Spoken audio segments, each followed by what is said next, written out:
आंखों में जलन, सांस लेने में तकलीफ, स्किन इन्फेक्शन, धुएं के गुब्बारे से भरा आसमान। पटाखों से निकले धुएं का असर कुछ इसी तरह होता है। देश की राजधानी दिल्ली हर साल दीपावली के बाद धुएं से भर जाती है। सब कुछ धुंधला धुंधला सा दिखाई देने लगता है।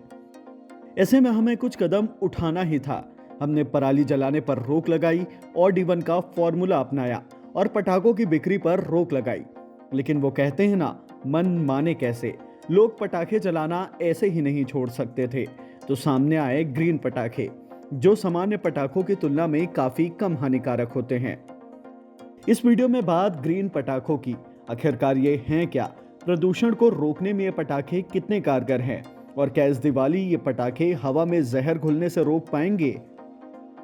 ग्रीन पटाखे, इन्हें नेचर फ्रेंडली पटाखे भी कहा जाता है। ये न सिर्फ आकार में छोटे होते हैं, बल्कि इन्हें बनाने में रॉ मटेरियल का भी कम इस्तेमाल होता है। इन पटाखों में पार्टिकुलेट मैटर का विशेष ख्याल रखा जाता है, ताकि धमाके के बाद प्रदूषण कम फैले। इन नेचर फ्रेंडली पटाखों से करीब 20% पार्टिकुलेट मैटर निकलता है, जबकि 10% गैसें उत्सर्जित होती हैं।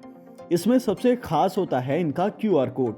नीरी नाम के ऐप के जरिए आप इस कोड को स्कैन करके इन पटाखों की पहचान कर सकते हैं। अब आप ये जानना चाहेंगे कि आखिरकार ये पार्टिकुलेट मैटर होता क्या है, तो जान लीजिए कि किसी भी धमाके के बाद बहुत सारे सूक्ष्म कण हवा में फैल जाते हैं, जो सांस के जरिए हमारे शरीर के अंदर जाते हैं और फेफड़ों में फंस जाते हैं। हार्ट डिजीज या अस्थमा जैसी बीमारियों से जूझ रहे लोगों के लिए यह बेहद जानलेवा हो सकता है। इसके साथ ही पटाखों के अंदर मौजूद केमिकल एलिमेंट्स भी हमारे शरीर के लिए बेहद खतरनाक साबित हो सकते हैं। वैसे तो पूरी दिल्ली में पॉल्यूशन कंट्रोल कमेटी ने 1 जनवरी 2022 तक पटाखों की बिक्री और इस्तेमाल पर बैन लगा दिया है। इसके साथ ही ओडिशा सरकार ने भी लोगों की सेहत का ख्याल रखते हुए त्योहारों के मौसम पर पटाखों पर बैन लगा दिया है। राजस्थान में सरकार ने सिर्फ ग्रीन पटाखों को छूट दी है और उसके लिए भी एक निर्धारित वक्त तय किया है। जाते जाते आपको एक इंटरेस्टिंग चीज बताते हैं। नीरी ने 4 तरह के ग्रीन पटाखे बनाए हैं। इसमें सबसे इंटरेस्टिंग है सेफ वाटर रिलीजर, यानी कि ऐसे पटाखे जो जलने के बाद पानी के कण पैदा करेंगे और उसमें पटाखे से निकलने वाले सल्फर और नाइट्रोजन के कण घुल जाएंगे।